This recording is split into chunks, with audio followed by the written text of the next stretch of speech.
Vous écoutez la 98.5 Sud FM Sen Radio, il est 18h, l'heure du journal, voici les titres. Josette Kali. Covid-19, chiffre record en l'espace de 24 heures, 733 cas recensés au Sénégal. La contamination s'accélère dans presque toutes les localités, une situation qui inquiète le SAMES. Le syndicat préconise la mise en place de nouvelles mesures alors que le directeur de la prévention invite les populations au respect des gestes barrières. Pendant ce temps, les agents du centre de santé de Joal Fadiout ont suspendu les services. Un arrêt de travail pour s'insurger contre le non-paiement des avances de Tabaski. Le personnel réclame l'audit du centre.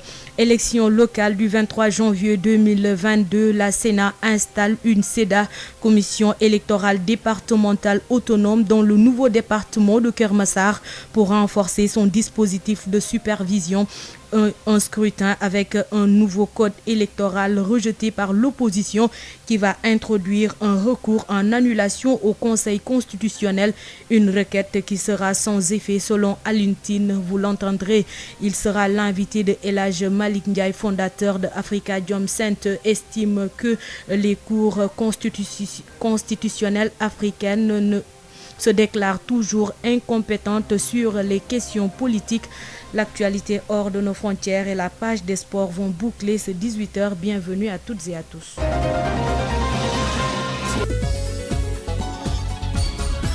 Josette Kali. À la présentation, Pape Laïdié assure la partie technique. Nouveau record de contamination quotidienne au Sénégal avec 733 cas recensés ces dernières 24 heures sur 2854 tests. Le taux de positivité atteint 25,68%. 483 cas sont issus de la transmission communautaire, 373 à Dakar, 24 à Saint-Louis, 20 à Thiès, 16 à Mbour, 7 à Touba. 2 décès ont été enregistrés. Le nombre de personnes sous traitement passe à 3707, dont 19 cas graves. 24 cas issus de la transmission communautaire recensés à Saint-Louis, 67 enregistrés en l'espace d'une semaine. Tous les districts sont touchés, mais la tendance, la recrudescence des cas de Covid-19 ne semble pas inquiéter les populations. Pas de masque et aucune distanciation dans les lieux publics. Yves Tendin. La situation devient de plus en plus alarmante ici à Saint-Louis en ce qui concerne la pandémie de la Covid-19. En effet, la région a enregistré 67 nouveaux cas positifs au coronavirus rien qu'en une semaine, notamment pour la période allant du mercredi 7 à ce mercredi 14 juillet 2021. Mais le plus grand nombre de cas testés positifs est noté au niveau du district de santé de Saint-Louis qui comptabilise à lui seul 38 cas positifs sur les 67 enregistrés dans la région. Il est suivi du district de Podor, 11 cas, de Richard Toll, 9 cas, de Pété, 7 cas et 1 cas à Dagana et à Aérelao. Une situation qui, bien qu'alarmante, semble ne pas inquiéter du tout les populations de la capitale du Nord qui, pour la plupart, continuent toujours de banaliser les mesures barrières de lutte contre la Covid-19.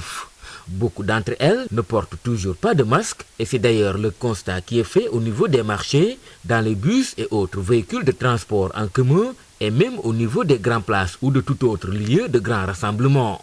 Aujourd'hui, à ce rythme, ce sont les CTE, Centres de traitement des épidémies, qui risquent des débordements ici dans la région Nord si l'on n'y prenne pas garde. Saint-Louis, Yves Tendin, Sud FM. Yves Tendin, une tendance haussière qui se poursuit s'explique par le relâchement et le non-respect des mesures barrières. Selon le directeur de la prévention, pas question de nouvelles mesures. Toutefois, il invite les Sénégalais au respect des gestes préventifs. Écoutons le docteur El Hadj Mamadou Ndiaye avec El Hadj Malick Ndiaye. Mais cette tendance haussière, encore une fois, elle s'explique par, c'est une maladie qui évolue par poussée, ou bien par hausse régulière, ou bien par hausse. Ça fait partie du déroulement de cette épidémie. Ça, il faut le reconnaître. Ça, c'est un. Mais il s'est trouvé que ce qu'on peut avoir comme déterminant, on ne peut pas avoir l'explication la plus exacte possible, mais des approches d'explication. Les approches d'explication, c'est que nous avons le cours de cette maladie qui évolue par hausse, et puisqu'il y avait cette tendance haussière, elle a trouvé un terreau fertile. Un terreau fertile, c'est-à-dire qu'au moment où nous, dans l'ensemble, nous avons quand même diminué d'ardeur par rapport à l'observance des mesures barrières, c'est-à-dire le port de masque, le lavage des mains, la distanciation et les événements spéciaux, n'est-ce pas, que ce soit les cérémonies religieuses ou etc., ou les rassemblements. Donc voilà un certain nombre d'ingrédients qui ont rencontré que la maladie n'était pas en baisse, était en légère hausse, et ceci a aidé à la flambée des cas. Peut-on envisager de nouvelles mesures? Non. Pourquoi envisager de nouvelles mesures alors que les anciennes étaient là, qu'elles sont efficaces et c'est parce qu'elles ne sont pas respectées. Si vous avez les anciennes mesures qui ne sont pas respectées et si vous recherchez des nouvelles, c'est pas la peine, les nouvelles, c'est pas la peine de rechercher autre chose. Ce qui a été dit depuis le début de la pandémie, c'est ce qui peut aider à diminuer ou à en tout cas contrôler la maladie. Il n'y a pas autre chose. Il ne faut pas réinventer la roue. Les masques, ils sont là. C'est les masques. Distanciation physique, c'est ça. Lavage des mains, c'est ça. Les rassemblements non essentiels, c'est ça. Voilà les éléments. Vous allez dans Dakar, vous voyez toutes ces mesures. Aucune n'est, dans les régions également, aucune n'est respectée dans l'ensemble. Bon, respectée peut-être un peu, mais je veux dire, voilà, donc c'est pas la peine qu'on réinvente la roue, comme on le dit dans le jargon classique. C'est pas la peine de réinventer la roue. Ce n'est pas la peine aussi de s'alarmer. Il faudra peut-être, en tout cas, se réarmer, dire que ce n'est pas perdu d'avance, encore une fois. Les hausses, il y en aura peut-être encore, mais on peut faire face si nous retournons à l'orthodoxie de ce qu'il faut faire. C'était à l'instant le docteur Elhaji Mamadou Ndiaye qui s'exprimait sur la tendance haussière de la Covid-19 au Sénégal. L'augmentation des cas de contamination inquiète le SAMES. De nouvelles mesures peuvent s'avérer nécessaires, mais il faut impérativement interdire les rassemblements et rester strict pour le respect des gestes barrières. À défaut, notre système de santé risque de ne plus pouvoir prendre en charge les cas graves et sévères. Le docteur Amadou Yeri Camara répond aux questions de Marie-Rosaline Ndiaye. Comme vous l'avez constaté, on n'est plus à des dizaines. On est maintenant, aujourd'hui, je pense qu'on a plus de 700 personnes qui ont été contaminées. Et vous savez que plus il y a de contaminés, plus il y a de cas graves. Et ces cas graves mettent en lutte épreuve notre capacité de réanimation, notre capacité de prise en charge des cas graves. Et au finish, le système risque d'être engorgé et d'être bloqué. Et on risque d'avoir beaucoup de difficultés à gérer ces cas. Je pense que par rapport au rassemblement, je pense que ce qu'il faut, c'est vraiment interdire les rassemblements. Que ce soit religieux, culturel, vraiment sportif, il faut revenir à cela. Parce que cela coule de source qu'il ne faut pas continuer à faire comme si de rien n'était. Et nous retrouver dans une situation incontrôlable et après essayer de trouver des solutions de fortune. Actuellement, je pense qu'on voit la tendance et pour inverser cette tendance, il faut essayer de prendre des mesures. Non seulement interdire ces rassemblements et puis faire de sorte que le respect des mesures barrières dans les lieux recevant du public et au niveau de l'espace public soit respecté. Parce que ces mesures n'ont jamais été levées, mais elles ne sont pas mises en vigueur parce que les forces de défense et de sécurité qui devraient peut s'avérer nécessaire d'avoir de nouvelles mesures, mais ne serait-ce que ces mesures urgentes, ça peut quand même faire amoindrir les choses. Ce qui est mauvais, c'est de ne rien faire.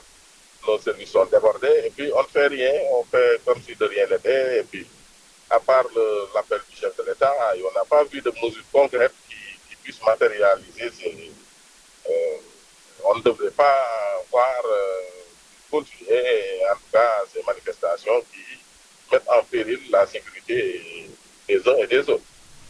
Dans ce sillage, avec 733 cas, c'est un record depuis le début de l'épidémie au Sénégal. Les signaux commencent à virer au rouge et jusqu'à présent, le respect des mesures barrières n'entre pas encore dans la routine des Sénégalais. Constat avec Ndeye Mariam Ndiaye. L'heure est grave et des mesures fortes doivent être prises pour freiner la progression rapide du coronavirus. Aujourd'hui, 733 cas ont été notés, ajoutés au nombre de cas enregistrés depuis lundi, ce qui fait un total de 1421 cas en 3 jours. Le nombre de patients sous traitement se chiffre à 3707 et avec la férocité avec laquelle le variant Delta se manifeste, ce sont des jours sombres qui s'annoncent. Les médecins et autres spécialistes n'ont de cesse de tirer la sonnette d'alarme, mais c'est comme qui dirait que les autorités sanitaires font la sourde oreille. Dr Mohamed Ly est spécialiste en santé publique. Je pense que les syndicats des médecins, les femmes médecins, nous, de la COUSAS, tout le monde a tiré sur la sonnette d'alarme.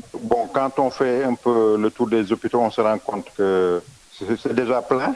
alors que les chiffres continuent de grimper. Donc, on ne pourra pas, sur le plan hospitalier, prendre en charge tous ces cas. Donc, ce qu'il faut, c'est vraiment insister sur la prévention. Et je pense que là, on a besoin d'un signal fort de la part des plus hautes autorités de ce pays, qui doit faire une allocution spéciale sur la question parce que, au rythme où ça va, avec cette Tabaski qui approche, je pense qu'il y a une menace très sérieuse qui plane sur l'ensemble du pays et il est vraiment grand temps qu'un appel solennel soit lancé au peuple sénégalais pour qu'il mesure vraiment le danger que nous courons tous. Il n'y a plus de doute, le Sénégal subit de plein fouet la maladie de coronavirus avec cette tendance qui est repartie à la hausse. Donc, un signal fort est attendu de la part des autorités étatiques comme religieuses, surtout à l'approche de la Tabaski, mais aussi des événements culturels et religieux qui sont prévus dans les prochains jours. Ndeye Marième Ndiaye, Covid-19 et rush dans les gares routières pour les besoins de la Tabaski. L'Union des routiers du Sénégal a initié des campagnes de sensibilisation pour inviter à plus de vigilance et un meilleur respect des gestes barrières par les transporteurs et les passagers. Cette sensibilisation a toujours été de mise, mais accrue avec l'approche de la Tabaski, selon le président de l'Union des routiers, Gora Houma, avec Hapsa Elimanouane. Oui, tout à fait. Nous avons sensibilisé, non seulement que le syndicat a sensibilisé, mais chaque président de gare routière a été en conscience pour pouvoir faire cette sensibilisation au niveau de sa gare. Donc la sensibilisation est en cours pour que chaque conducteur puisse prendre les mesures qu'il faut pour le personnel à bord et plus les passagers pour que les mesures barrières soient respectées, le matériel, les savons et autres là soient utilisés, surtout les gels. Donc c'est la sensibilisation en cours. Donc chaque responsable gare routière au niveau national en est conscient et que je crois que ça se fera. Il y a certains qui ont commencé à l'utiliser et que c'est normal. La campagne est lancée, il y a des gares qui ont déjà multiplié la sensibilisation, mais la sensibilisation n'a jamais été arrêtée. Donc, tel que Kermassa, tel que Thiès et autres là. Donc, la sensibilisation a accéléré pour que tout le monde respecte. Mais elle n'a jamais été arrêtée. Même sans la fête des Tabaski, l'utilisation de gel et autres là, les licences doivent être toujours respectées. C'est une nouvelle sensibilisation, mais la sensibilisation, elle est toujours là pour que tout le monde puisse respecter et que c'est le bien-être de tout le monde. Nous devons nous protéger nous-mêmes. Nous devons aussi protéger les passagers qui sont nos partenaires. Le respect strict des mesures et gestes barrières, telle est la consigne au niveau de la gare routière de Petersen. Selon le président des chauffeurs, la prudence doit être de mise face à la recrudescence des cas de Covid-19 dans notre pays, surtout en cette veille de la Tabaski. Écoutons Pape Sarr, il est joint par Hapsa Elimanouane. Il y aura beaucoup de changements en vue de la Tabaski. Vous savez, avec le transport, il faut des mesures drastiques. Vous n'êtes pas sans savoir que la Covid est toujours là et que dans le transport, les gens sont assis côte à côte. Il faut prendre les bonnes mesures et que les gens sachent aussi que nous sommes un peuple indivisible. Donc, il faut que chacun y mette du sien. Voilà ce que nous allons faire pour la Tabaski. Il faut que les gens aussi fassent attention sur les routes pour ne pas faire des accidents. Voilà les deux choses que je dicte aux transporteurs. Arrêt de travail du personnel communautaire du centre de santé de Joal Fadiouth. Les agents de santé dénoncent le non-paiement de l'avance de Tabaski à 6 jours de la fête. Une situation déplorée par l'ensemble du personnel qui réclame un audit de gestion des finances du centre de santé. Nous écoutons à ce propos Dr Babacar Diouf, responsable du syndicat sous-section Joal Fadiouth, au micro de Moustapha Sall. Bon, aujourd'hui, nous vivons une situation d'arrêt de travail exigée par le personnel communautaire, donc, qui réclame le paiement de l'avance Tabaski à cette date du 14 juillet 2021, donc, qui représente la Tabaski JJ-6. Vraiment, à cette date, le personnel communautaire représentant les 2 tiers donc, de l'effectif du personnel du centre de santé de Joal n'est pas rentré dans ces fonds pour la motivation de l'avance Tabaski. Vraiment, le personnel est très remonté contre cette situation parce que nous ne pouvons pas admettre des responsables de famille donc, qui, en ce moment, devaient s'acquitter donc, de tous les devoirs liés aux impératifs des préparatifs de la Tabaski et qui restent jusqu'ici, donc sans pour autant rentrer dans le fond. Donc ils ont véritablement jugé nécessaire de paralyser le système par ce refus de travail pour exiger l'équipe en charge de la gestion, à savoir le médecin-chef adjoint, donc le CDS, de s'entendre et de s'entendre sur tout ce qu'il y a lieu de faire pour au moins leur payer leur motivation. On s'attendait vraiment d'être motivés, d'être payés à la hauteur de l'avance tabaski décrétée par le président de la République, à hauteur de 100 000 francs. Mais jusqu'ici, donc rien n'est absolument rien fait. Donc quand ils sont interpellés, ils ne sont pas en mesure donc, de nous fournir la bonne réponse. C'est pour cela que le personnel communautaire donc, a radicalement décidé donc, de ne pas continuer à rendre service tant que cette question-là n'est pas réglée donc, par l'équipe en charge donc, de la gestion financière du district. Et en cela, véritablement, nous interpellons vraiment les autorités à instruire davantage le comité en gestion donc, des recettes du centre de santé à faire tout le possible pour au moins payer le personnel communautaire et le personnel étatique, donc leur motivation qu'ils attendent donc, de la gestion du centre de santé. Sud FM, l'info, c'est ici. Élection territoriale du 23 janvier 2022, la Commission électorale nationale autonome Sénat renforce son dispositif de contrôle et de supervision des opérations. La Sénat a installé la nouvelle CEDA, Commission électorale départementale autonome, dans le nouveau département de Keur Massar. Cette nouvelle structure va disposer de tous les moyens nécessaires à son bon fonctionnement, selon le communiqué de la Sénat qui nous est parvenu. Après l'adoption par l'Assemblée nationale du nouveau code électoral, l'opposition envisage de déposer un recours en annulation devant le Conseil constitutionnel, un recours qui risque d'être rejeté, un problème récurrent en Afrique de l'Ouest. Les cours constitutionnels se déclarent toujours incompétentes sur les questions politiques, selon le président fondateur de Africa, Diom Sainte. La justice est aux ordres des États. Vous l'écouterez plus largement à la fin de ce journal. Il sera notre invité. À quelques jours de la fête de Tabaski au CICES, les vendeurs se tournent le pouce pratiquement à longueur de journée. Déplacés des devoirs de Liberté 6 depuis une dizaine de jours, ils ne voient pratiquement pas de clients. Reportage Abdoulaye Diop. Nous sommes au CICES de Dakar qui accueille cette année les déplacés des devoirs de Liberté 6. Sous les bâches, ce ne sont pas seulement les moutons qui sont couchés, les vendeurs sont sur leur natte. Mais ici, tout le monde n'a pas fait le déplacement, ce que regrette et dénonce Babacar Ba, membre du comité d'organisation. Certains de nos membres ont déjà réservé leur place ici, mais sont restés sur les devoirs de Liberté 6. Et cela nous handicape. Mais nous avons fait toutes les démarches. Les autorités ont pris des décisions pour leur retour ici, mais on les attend toujours.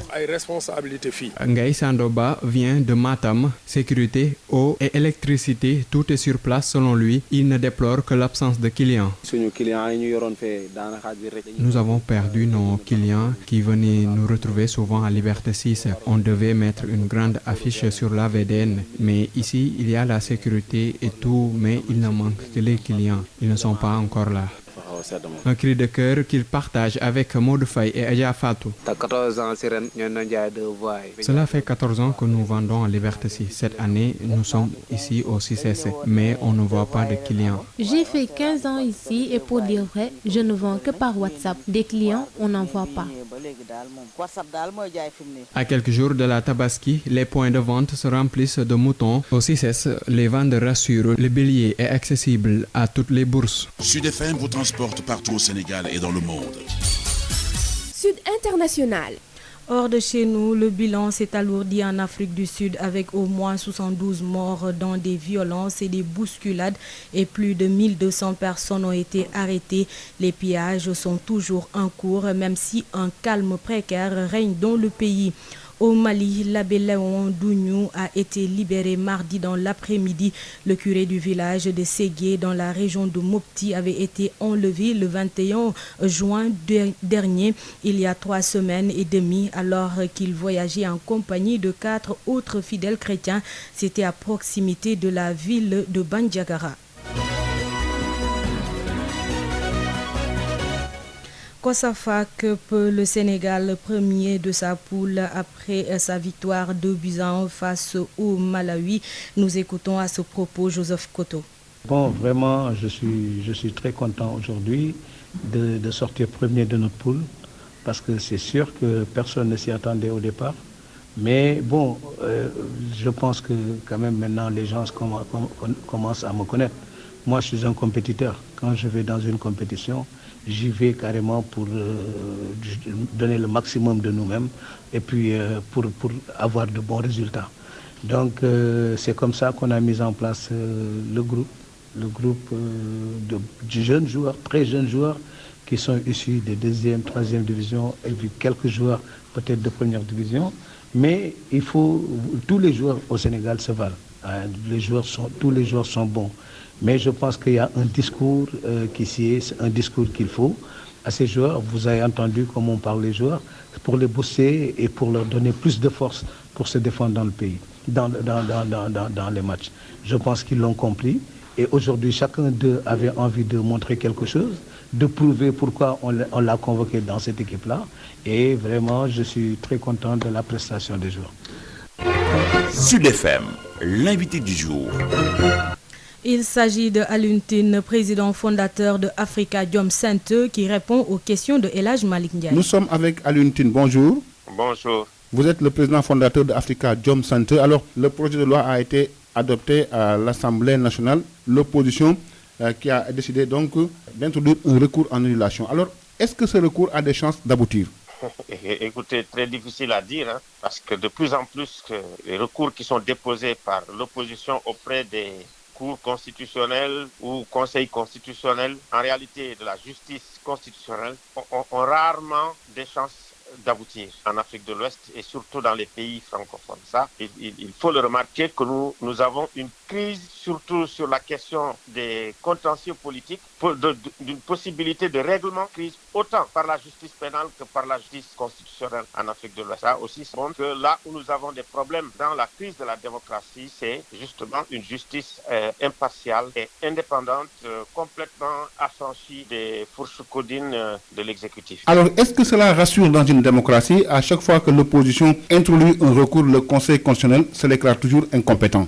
Tout ça, si vous regardez ces temps-ci, il y a beaucoup de conférences organisées dans la sous-région sur les justices constitutionnelles. Ça ne change pas grand-chose. Donc, il me semble qu'il y a une réflexion préalable. C'est-à-dire, si nous devons réfléchir pour dire comment nous devons sortir de la crise de la démocratie, sortir surtout des justices qui sont des justices trop dépendantes de l'exécutif, c'est là où nous devons réfléchir. Là où nous devons réfléchir avec l'État, c'est surtout cette question d'une justice indépendante, une justice garante de l'état de droit et des libertés fondamentales. C'est pas pour rien quand nous avons traversé la crise du mois de mars, en réalité que la justice était en cause. En réalité, sorti de la crise du mois de mars avec toutes les violences que nous avons eues, parce que quelqu'un n'a pas pu aller franchement jusqu'au tribunal pour tout simplement être entendu par la justice, ça veut dire que la justice est un des problèmes, et un des problèmes, une des causes fondamentales des crises de la démocratie que nous avons. Donc, nous avons l'obligation, on avait l'obligation au sortir de cette crise de réfléchir sur cette question d'abord. Mais personne n'a voulu réfléchir pour tirer, si vous voulez, les bonnes leçons qu'on peut avoir vraiment de cette crise qui a été une crise extrêmement violente. Mais on a fait comme si, effectivement, de rien n'était, aussi bien du côté de l'opposition que du côté du pouvoir, si bien que les mêmes causes produisant les mêmes effets, j'ai l'impression qu'on est encore mal parti pour 2024. Justement, Alioune Tine, je rappelle que vous êtes le président fondateur de Africa Jom Center. Alors, ce recours risque d'être rejeté. Le projet de loi a été adopté à l'Assemblée nationale. Que cela augure par rapport aux prochaines élections? Écoutez, des tensions qui ont commencé. Les tensions ont commencé. Vous l'avez vu, c'est-à-dire un des grands échecs, je dirais, de la démocratie que nous vivons, de cette fin de cycle. Je pense que cette fin de cycle, d'ailleurs, politique et démocratique, date de 2007. C'est-à-dire, l'année, l'opposition avait boycotté les élections législatives. Hein, c'était un moment de crise. Deuxième moment de crise de cette fin de cycle, c'est le 23 juin. On n'a pas pris effectivement aussi les leçons du 23 juin. Alors, on est rattrapé. Donc, avoir fait un dialogue politique en mobilisant des gens, en perdant énormément de temps pour dire, écoutez, on n'est pas d'accord sur le projet de loi, Ça, c'est le plus grand échec de la démocratie sénégalaise aujourd'hui. C'est un grand échec que nous sommes en train de vivre. On aurait dû, au terme de ce dialogue politique, se dire, mais très bien, nous avons pu, ensemble, avec l'opposition, le pouvoir et la société civile, vraiment, on a pu construire un monde commun sur les questions de démocratie, sur les questions électorales, et vraiment, on y va serein, tranquille et apaisé. Mais ça, c'est pas effectivement ce qui s'est passé, ce qui a eu lieu. C'est-à-dire que le dialogue politique est totalement un échec. Donc, le dialogue politique a été instrumentalisé, peut-être apaisé pendant un moment, et arrivé à une situation qui n'est guère rassurante. La situation, elle n'est pas rassurante du tout, pas du tout rassurante pour la suite. Aussi bien pour les élections municipales que les élections qui vont arriver. Et on va le voir, les élections municipales apparaissent déjà comme une espèce de premier tour de la présidentielle, parce qu'on a vu comment, effectivement, aussi, la présidence s'est investie dans ces élections-là à travers, si on veut, les tournées économiques qu'on a vues. Il y a également les cas Khalifa Sall et Karim Meïssa Wade. Alors, quelles conséquences sur la démocratie sénégalaise par rapport à ces exclusions? Ça ne ternit pas seulement l'image du Sénégal. C'est-à-dire que le problème, si vous voulez, la qualité de la représentation, parce que notre démocratie, c'est une démocratie représentative. Si la qualité de la représentation n'est pas bonne, si effectivement vous n'avez pas une opposition qui est là, qui est capable de défendre avec des gens auxquels les gens croient, mais il est évident que vous détruisez la démocratie. De plus en plus, vous avez là, il n'y a plus de débat politique. Regardez ce qui sort à peu près dans les télévisions. Les télévisions, les gens se battent. À l'Assemblée nationale, les gens se battent. Les gens s'insultent. Et ça, c'est significatif. Franchement, de la dégradation de la qualité du débat politique au Sénégal. Et ça, c'est extrêmement grave, parce qu'effectivement, il y a, bien sûr, la nature a horreur du vide. Il y a des choses qui sortent de plus en plus qu'il faut analyser. Il y a des voix qui ne sont plus entendues, la voix des gens qui savent, les gens qui connaissent. Tout cela montre effectivement que la qualité de notre démocratie s'est dégradée. Et quand la qualité de la démocratie se dégrade, quand la qualité du débat politique se dégrade, mais effectivement, on va vers la violence. C'est la perte de sens, surtout, qui amène la violence. Et nous sommes effectivement, en matière politique, dans une espèce de perte de sens. On tourne en rond, on ne sait plus sur quel pied danser. Tout cela, là, c'est pas rassurant. Comme je dis, je pense qu'il faudrait effectivement, au sein du pouvoir, que les gens se reprennent, réfléchissent, regardent ce qui s'est passé il n'y a pas si longtemps, au mois de mars.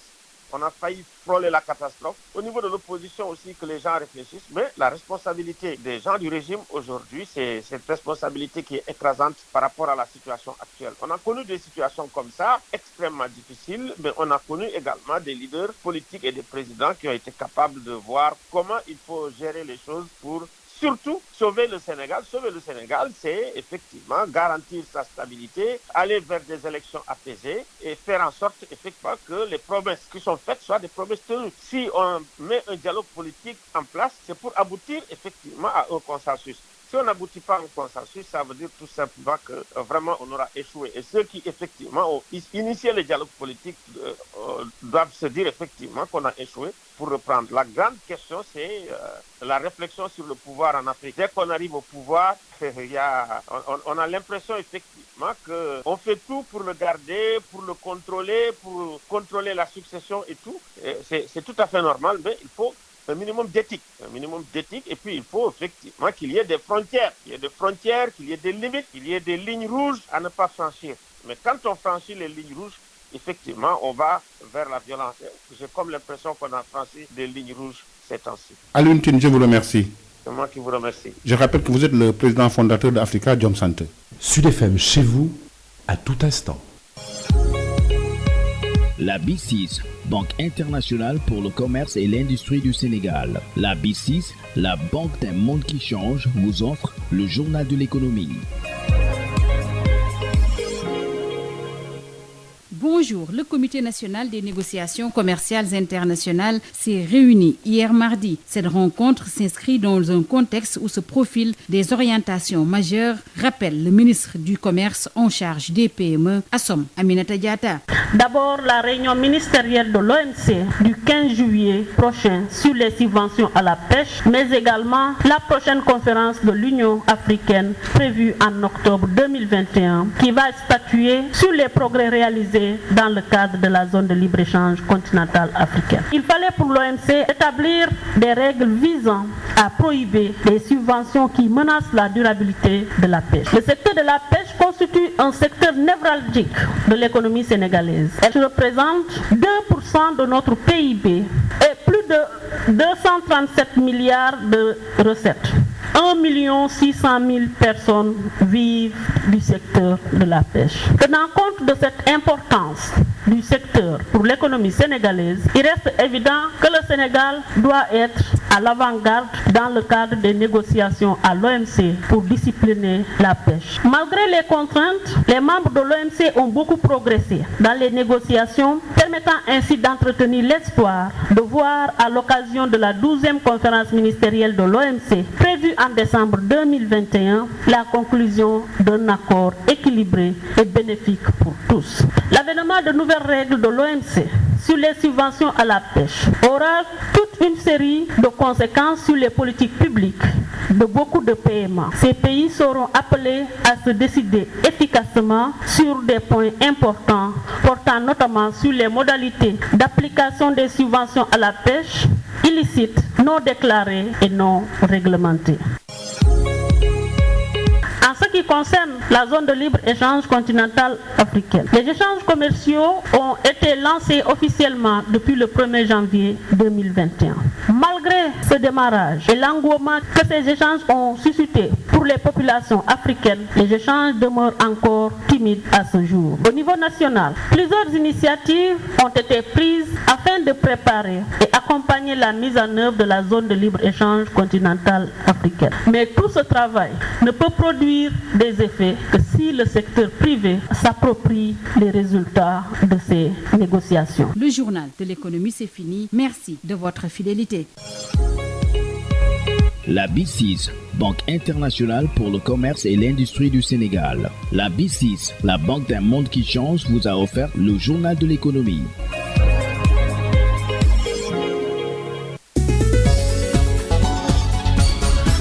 Josette Kali.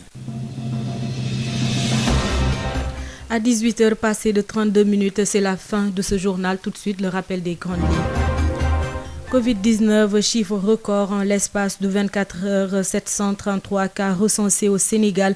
La contamination s'accélère dans presque toutes les localités, une situation qui inquiète le SAMES. Le syndicat préconise la mise en place de nouvelles mesures alors que le directeur de la prévention invite les populations au respect des gestes barrières. Pendant ce temps, les agents du centre de santé de Joal Fadiouth ont suspendu les services.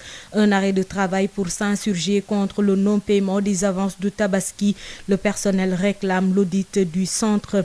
Élection locale du 23 janvier 2022, la Sénat installe une CEDA, commission électorale départementale autonome dans le nouveau département de Keur Massar pour renforcer son dispositif de supervision, un scrutin avec un nouveau code électoral rejeté par l'opposition qui va introduire un recours en annulation au Conseil constitutionnel, une requête qui sera sans effet selon Alioune Tine qui était notre invité.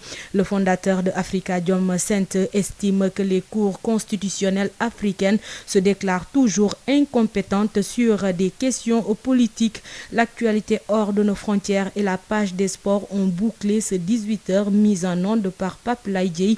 À 19h, vous aurez votre émission Waroui avec Matar Sall. Excellente suite des programmes sur la 98.5 Sud FM.